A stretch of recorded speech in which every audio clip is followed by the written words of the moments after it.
জীবনে আপনি যত বড় ভুল করেন না কেন, একটা ভুল এমন আছে যেটা একবার করলে সব শেষ। শুধু টাকা নয়, আপনি হারাবেন আপনার আত্মীয়তা, বিশ্বাস, এমনকি নিজের জীবনটাও। এই ভুলটা হলো সব ভাই একসাথে মিলেমিশে একটা বিল্ডিং বানানো। বিশেষত আপনি যদি প্রবাসে থাকেন, ঘাম ঝরিয়ে রক্ত পানি করে টাকা উপার্জন করেন, আর সেই অর্থ যদি পাঠান দেশে একটা সংসার গড়ার আশায়, তাহলে এই কথাগুলো শুধু কথা নয়, আপনার আগাম ভবিষ্যতের সতর্ক বার্তা।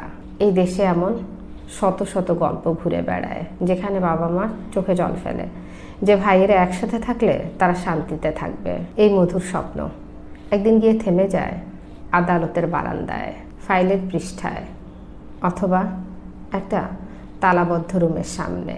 সেই বাড়ি যেটা বানিয়েছিলেন ভালোবাসার নিদর্শন হিসেবে, সেটা একদিন হয়ে দাঁড়ায় বিতর্কের মিনার। প্রতিটি ঘরের জানালা ফুপিয়ে ফুপিয়ে বলে, আমরা একসাথে ছিলাম কিন্তু এক নই। প্রথম প্রথম ভালো লাগে, সব ভাই, এক উঠোন, এক রান্নাঘর, একই রক্ত। কিন্তু তারপর একদিন দেখা যায় ছোট ভাইয়ের ছেলেকে খেলতে গিয়ে বড় ভাইয়ের ছেলে একটা খেলনা ভেঙে ফেলেছে, আর সেই ভাঙা খেলনাই হয়ে যায় সম্পর্ক ভাঙার সূচনা। বউদের মাঝে মনোমালিন্য, বাচ্চাদের স্কুলে কে কাকে সালাম দিল না, ফ্রিজে রাখা মাছ কে খেয়ে ফেললো, এইসব ছোট ছোট অজুহাত একসময় পরিণত হয় অভিযোগের পাহাড়ে। আর আপনি তখন, যিনি প্রবাসে 25 বছর কাটিয়ে বাড়ির এক একটা ইট কিনেছিলেন নিজের অর্ধেক জীবন বিক্রি করে, আপনাকে একদিন শুনতে হয়, এই ঘরটা আমার, আপনি শুধু টাকা দিয়েছেন, থাকতে পারবেন তবে শর্ত সাপেক্ষে। ভাবুন তো কেমন তা লাগে।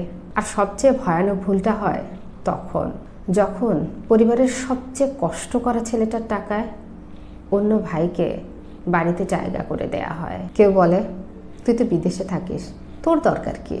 তারপর দেখা যায় যার টাকায় বাড়ি সেই সবচেয়ে অবাঞ্ছিত লোক।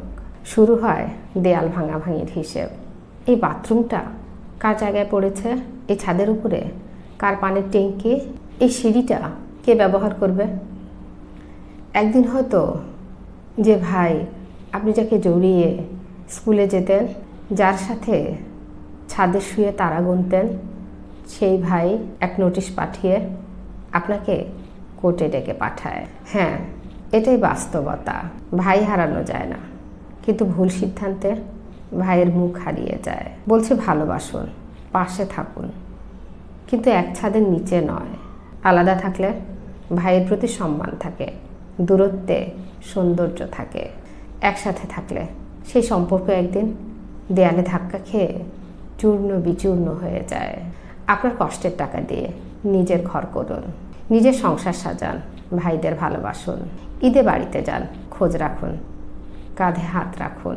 কিন্তু নিজের ভবিষ্যৎ গড়ার নামে কখনোই এমন ভবিষ্যৎ গড়বেন না যেখানে দেয়াল দাঁড়াবে আর সম্পর্ক ধসে যাবে। কারণ বিল্ডিং একসাথে করা যায়, কিন্তু মন একসাথে রাখা যায় না। এটা কোনো গল্প নয়, এটাই সময়ের সবচেয়ে নির্মম সত্য। এটা যদি আপনার গল্প না হয়, তাহলে নিশ্চিত করুন ভবিষ্যতেও যেন এটা না হয়। ভিডিওটি দেখার জন্য সবাইকে অসংখ্য ধন্যবাদ। আসসালামু আলাইকুম।